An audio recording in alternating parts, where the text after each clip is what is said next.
All right, welcome, ladies and gentlemen. We're here this evening to talk about the Golden Heights property. And again, just to remind people that the decision has not been made. We will be making it fairly quickly here in the next day or two, or tonight. I'm not sure what's coming down, but we have a regular meeting after this. We just want to ensure people that they understand, because there's been some misleading things in the papers, that we have not purchased it. We have an option to purchase, which is quickly running out, and this is a consultation process. I mean, the complaints before were that you weren't talked to enough from council, and so before making these moves, we're talking to you.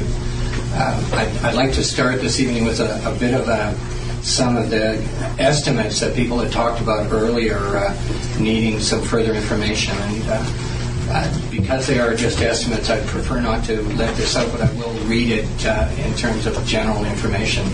So the purchase price of $500,000, legal and adjustment property taxes $15,000. Initial purchase price then would be $215,000 because you have those other added expenses in there. Code implications, climate change, building stabilization, external painting, access and improvement. So those are things that are felt to be fairly necessary to get at, approximately $100,000. So the base capital investment would be $615,000. Borrowing the money to do it over a period of 10 years would amount to approximately $80,000 in interest.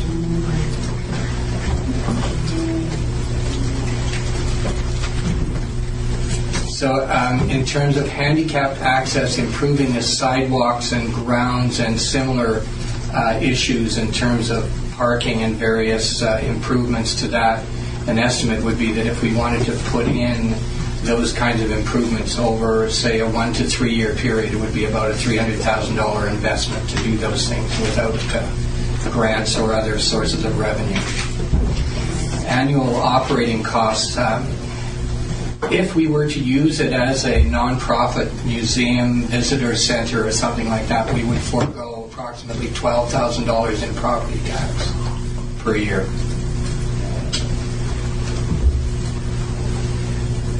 Heating, air conditioning, grounds maintenance, lawn, snow removal, insurance, public liability, indemnification, structural upkeep.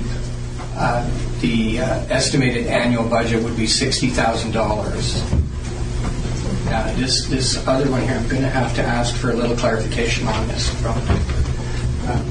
You were feeling that this is what they could afford, and it would be $30,000 difference between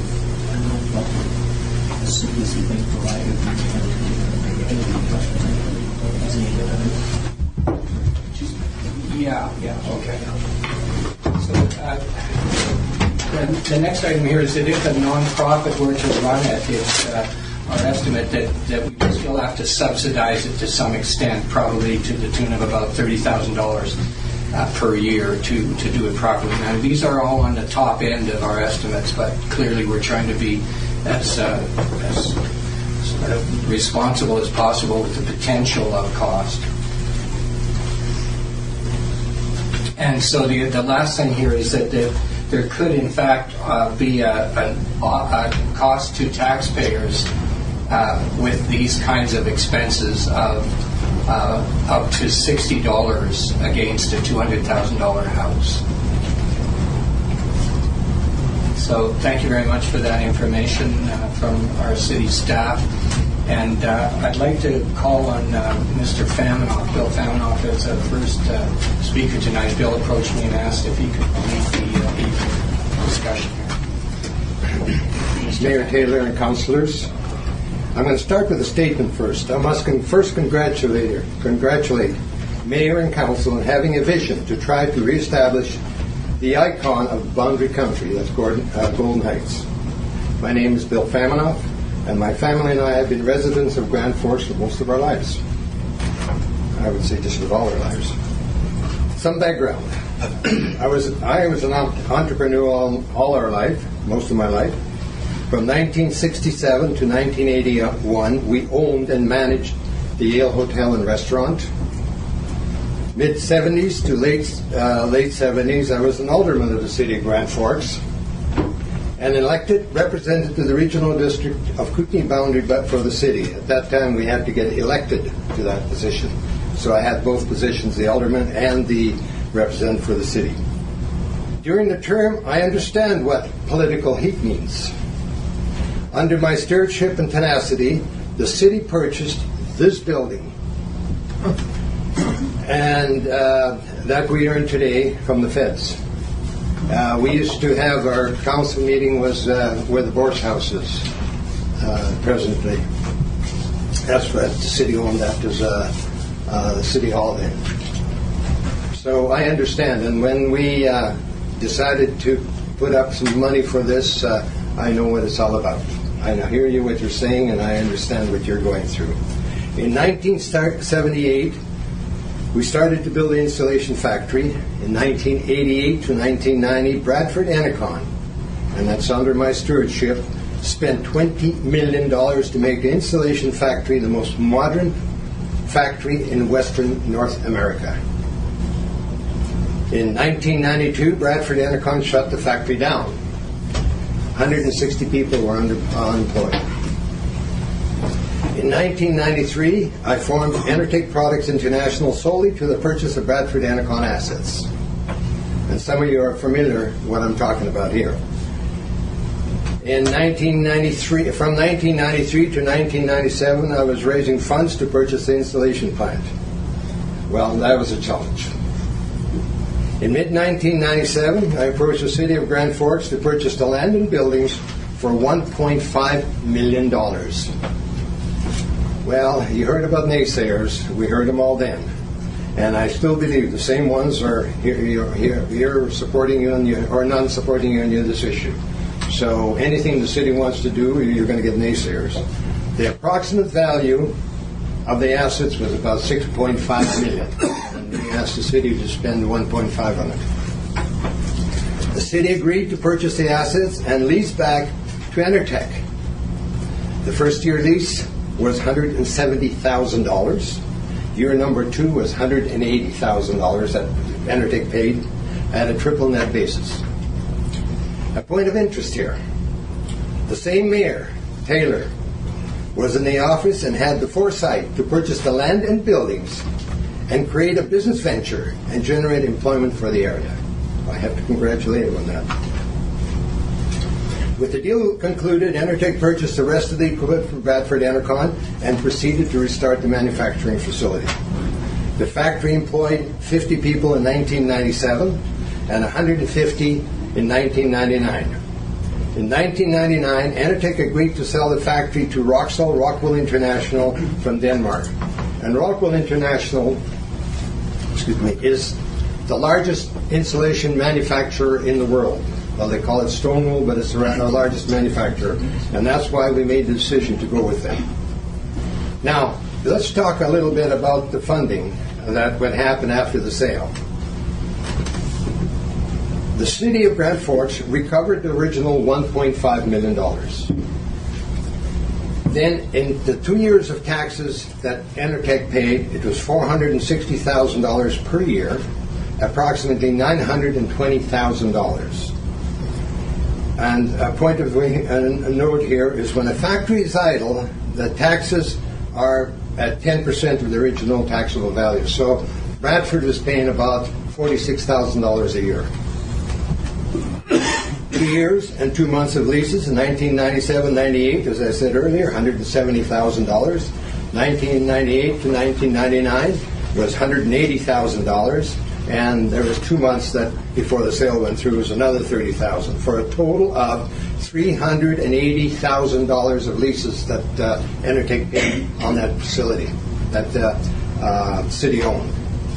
And then to top it all off, Enertech gave a bonus to the city for $500,000. So to put all that into perspective, the total return on the city's $1.5 million investment, it was taxes with $920, but I will deduct the $46,000 per year, so $92,000 for 2 years, is $828,000.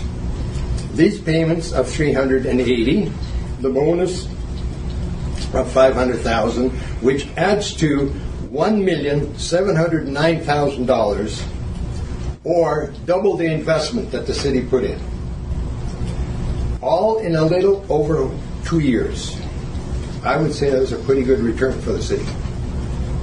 Also, there was an employment of 150 people, and the factory is still in Grand Forks and employing up to 170,000, or 170 people.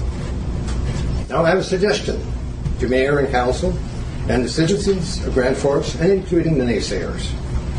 Number one, I would ask you for an extension on the purchase, say 30 to 45 days, to give the city a chance to review all available options. 2, with the current climate, see what grants are available for forestry-aligned communities for such projects. 3, determine if anyone in the marketplace may be interested in a lease-to-purchase option, similar to Enertech scenario. 4, determine if any other business options for a lease purchase or an outside buy just to preserve the icon. This project must be treated as a business project and not a political issue. That's number 5.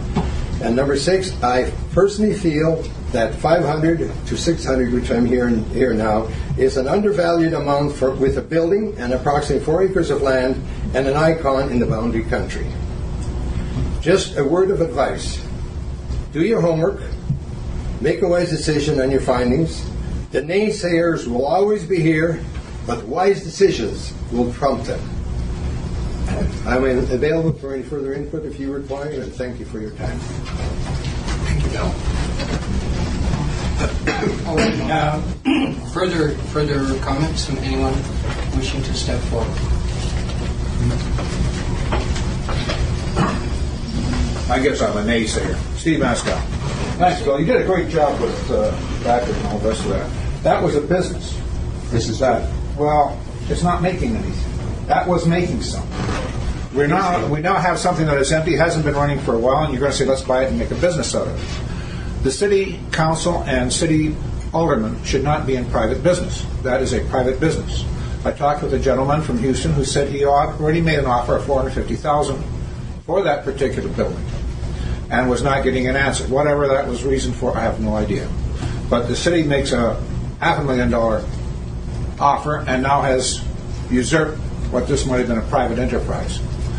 Yes, it's going to cost money, but I think it's going to cost you a lot more than what you think, Mayor Taylor, because you always have the estimate, and sure shooting, no matter what you estimate, doing an old place, double it, and you might be close.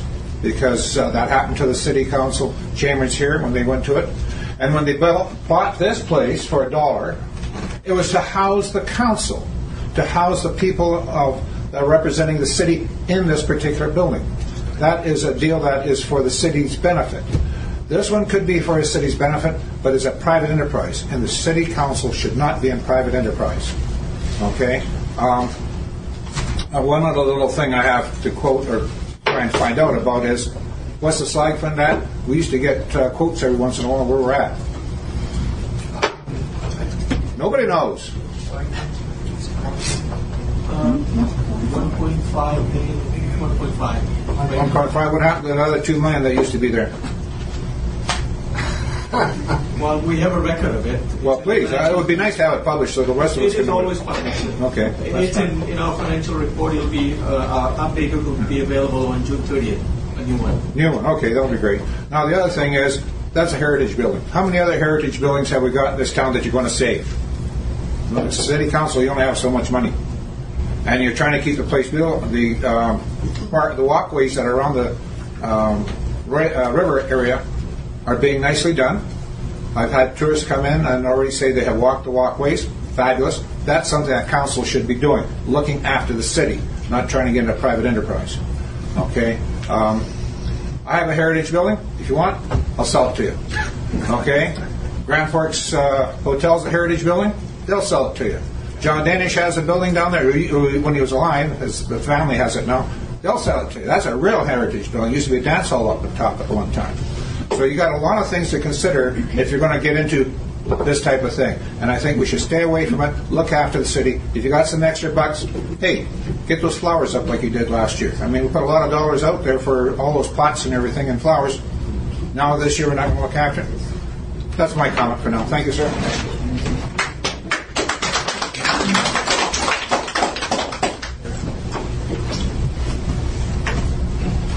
Mr. Mayor and Council, my name is Jane Pring. There's one thing I'd like to clear up here, first of all. Everybody keeps calling Golden Heights a heritage building. When Catherine Burt and her family started to renovate that building, I got involved with them. I had just moved here. I was a federal government employee. I had worked on the 50th anniversary on the Alaska Highway, and I had contacts in both the provincial and federal government.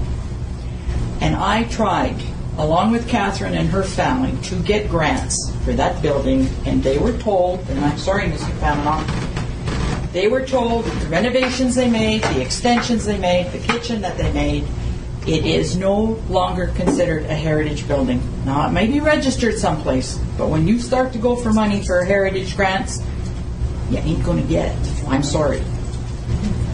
The other thing is, I feel that a council's mandate is to work for the betterment of the community and its citizens. You should be having an open invitation for businesses to come into this community to set up business. You should not be competing with them.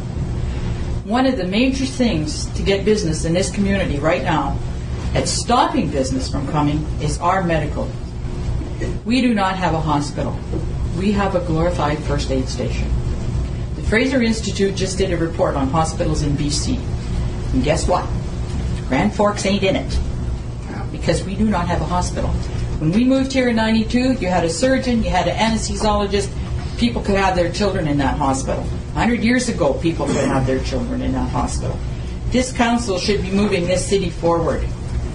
And the only way to do it is start upgrading what we have here and tell the country that we're open for business. But there's no business that's going to come here. If they have to tell their employees, you got to go over a couple of mountain passes to have your kids. Sorry. That's what you have to live with. They're just not going to do it. I would suggest wholeheartedly that you leave Golden Heights to private enterprise. Leave the legalization of marijuana to the federal government and get on with the business of getting Grand Forks into the 21st century. Well, I am definitely against buying Golden Heights. Thank you.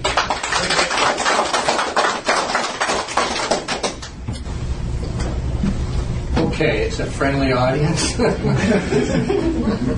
Further comments? Council, people, and Mr. Mayor, my name is Armando Van Leer. I first off am a naysayer to what the project you guys are looking at and what you want to do. The city, again, has no place to go with purchasing this building. It is not a heritage building. It is a facade of a heritage building.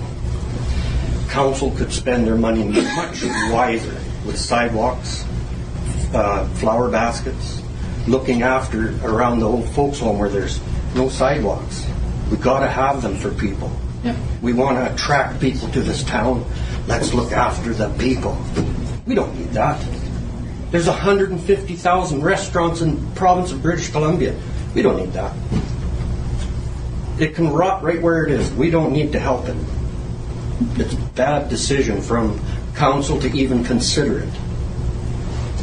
Thank you.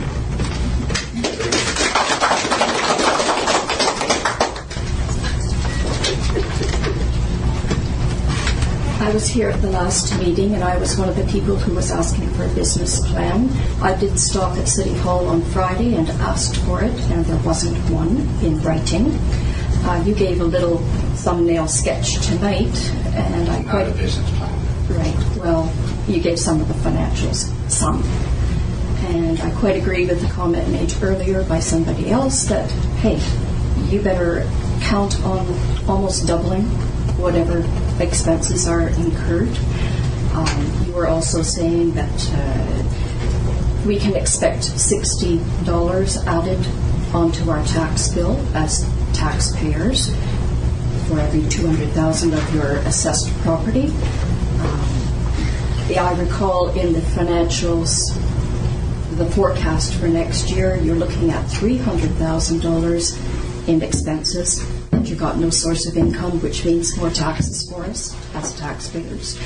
So why are we adding on to the tax burden? Even your city staff at the last meeting was saying we shouldn't do this, we can't afford it. If your staff can understand that, why can't you?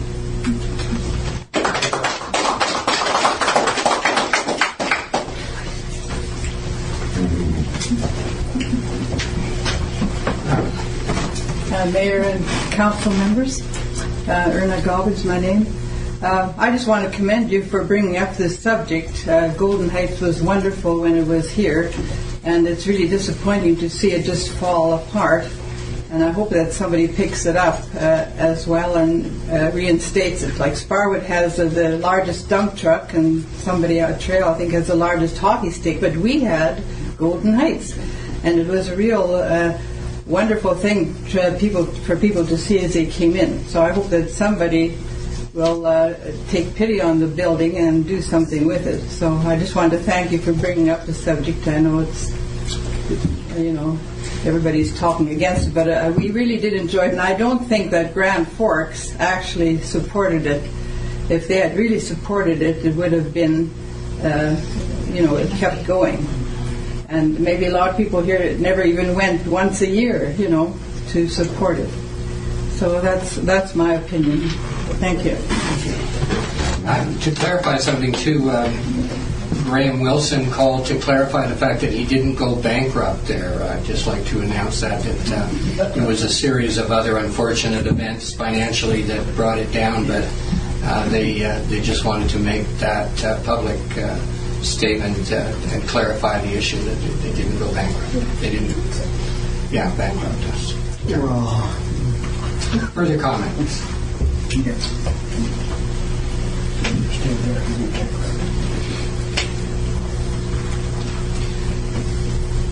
Okay, that seems to be all. Is there anything from council that councillors would like to say? We're going to have an opportunity to discuss this in camera. Your Worship, I think it would be appropriate to share again the differences between operating expenses and the purchase through the land reserve funds, because there are a number of the speakers here think we can switch the money and hang baskets, and maybe if we could clarify why we can't do that. Yeah, I understand, that we did make it clear that there's money in the land reserve that would be used for the capital purchase. However, I'm not sure that that has a great bearing on the position of people here, but I'm willing to hear that, Mr. Mescal. If I might state something again, yes, you have a lot of money in the land reserve, you can't switch it around, I understand that, okay? But if you got that kind of money, where's the fall fair? For years, the city council was supposed to put out a land for the fall fair people. They haven't got it. We did before we left office, but it didn't work out. Didn't work out. You say, well, let's get a piece that they can utilize type thing. There's that type of thing that you enhance the city with, because that is needed. We've got to put in a community center. You buy the land for it. That's what that money's for. Not to try to get private enterprise going. That's not what it's for. Thank you. Jane. Yeah, at the last meeting, I requested a copy of the engineer's report on the building. Is that available for us to look at? If you'd like to come forward after the meeting, I'll see if I can get a copy for you. But we had included that in approximately $100,000 of expense in that first capital acquisition that I read off. And what exactly is that supposed to cover? Like what repairs are needed immediately on that? Yeah, the building was seen to be in good shape in general, but there were minor deficiencies that needed fixing for building compliance with code, various things like that. So, what about the water damage from the broken water pipes? Minor repairs. They were on the porch. There's minor repairs to the porch. I think clearly in estimating $100,000 for that immediate upgrading and painting and various other things is a reasonable estimate. But I'm sure that I could share the actual report with you if you wanted to look at it after. Thank you. Sir. Council members, you say that this heritage building for a hostel or whatever, 1% of the people maybe would use it. Rather than something like that, why not do something for the town that'll do it for 100% of the people? And I know it's a nice clear glass of drinking water. Let's get that water system fixed up, because I look at my water and you can't see through it, not like his glass of water. Your name? Mo Schaefer. Thank you. Yeah, we are looking at the water as a long-term issue for sure. Any further comments? If I could just say that I really, as a member of council, appreciate the comments from the public at the May the 11th session, as well as this evening's session.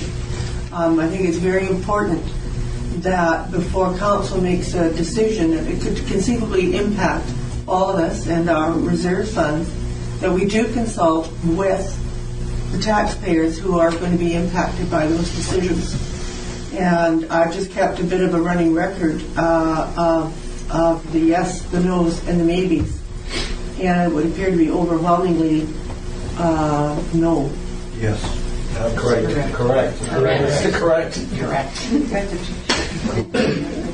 We're only the tip of the iceberg. We were told there's a limited amount of $60 a year on a fixed income taxes is a lot of money. My pension doesn't go up $60 a year. No. No, that's right. Ma'am? Yes, I would like to sort of add to that. With all the people that are out of work in this town and the people on fixed incomes, I don't like to see our taxes being raised. We can't afford it. I too am on fixed income, and there's an awful lot of people that aren't even getting income now because they're out of work. Your name, ma'am? Betty Tavilla. Thank you.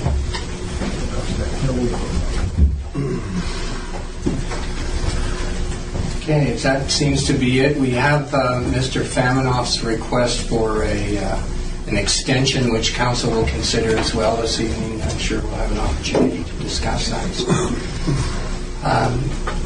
Councillor Robert. Yes, thank you, Mr. Mayor, and I echo Councillor Thompson's thank you very much for coming out. I really appreciate that.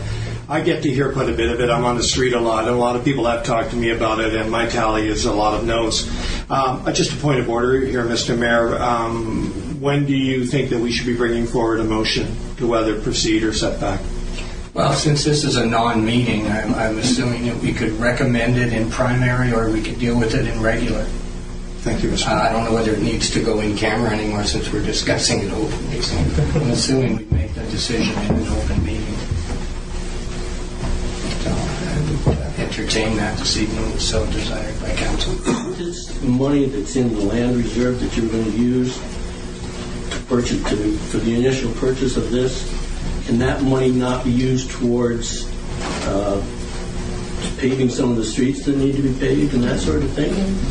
Not really, no. Well, at the last meeting, per se, you yourself, the mayor, said that you were going to run the city like a business, correct? Yes. Okay. If you're going to run it like a business, I ran a business all my life. And if I had money here and I needed it here, I found a way of getting it from here to here. Can the city not do that, or is this... We're governed by the community charter, so we have pretty rigid rules in terms of... Well, my suggestion would be then to take this money that you've got and put to something constructive, rather than, like the other person said, the city competing with businesses that are already struggling here in town. Well, and strategically, we've used that money in the past to purchase properties along the riverfront. So that going back to Mayor Sugimoto's time, he made some very strategic moves with land. So the city does own a number of properties in locations that give us some real advantage. That's the purpose of the land reserve. But every time you buy, you lose the tax base. Yeah, there's no doubt. Yeah, about there's no that. ifs, ands. That's a cut and dry debt. And answer that, every time the city buys property, you lose the tax base on it. It's just that simple. So why would the city keep buying properties and losing tax base when we've got people moving out left, right, and center, and you're losing, pretty soon, this is going to be a ghost town, but at least a senior center at the very most. So with no work, why would the city keep wanting to spend taxpayer money and putting our taxes up when the people don't have any money? And obviously, I don't know if any people ever drive by the slag pile or not, but it's gone. It is so close to being gone that you might as well just say it's gone, because there's nothing left up there. And when that baby's gone, then what? Yeah, it may be gone sooner than we think if you don't keep It's the not going to railway. be gone. It is gone. Go up there and take a look. There's a little pile left up there. I've been here 10 years. When I moved here, there was massive piles. Not just a little pile, massive pile. Now, there's a little pile left. They're mining and grinding as well, but it is going to disappear in a few years. Yeah. So why are we spending that money to do these crazy things when there's so many things that need to be done? 68th, absolute mess. Everybody knows it. Anybody that drives over it, 68th, an absolute mess, right? Take a drive to the hospital sometime. It's just about worth the suspension in your vehicle to drive up 22nd. I know. I live on 21st and I walk down there every day. It's a mess. Road work. We can't get anything fixed, but we can buy $1 million buildings. What is wrong with this picture? That's all I got to say. Thank you, sir. Bruce Faulkner. Bruce Faulkner? Faulkner. F-A-U-L-K-N. All right.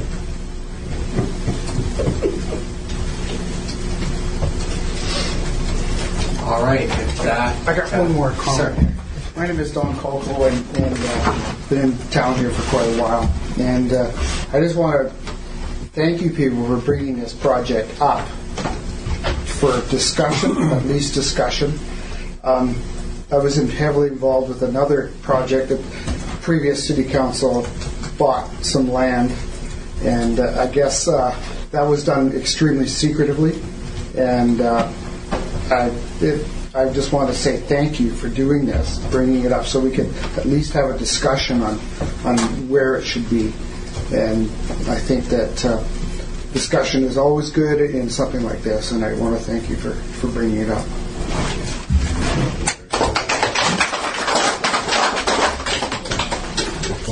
All right, if that's it this evening, then again, my thanks to all of you to come out, and you can expect this in future from us when we're going to make major decisions, that we have these kinds of town hall meetings that are, as informal as possible, but an opportunity for people to voice their opinions.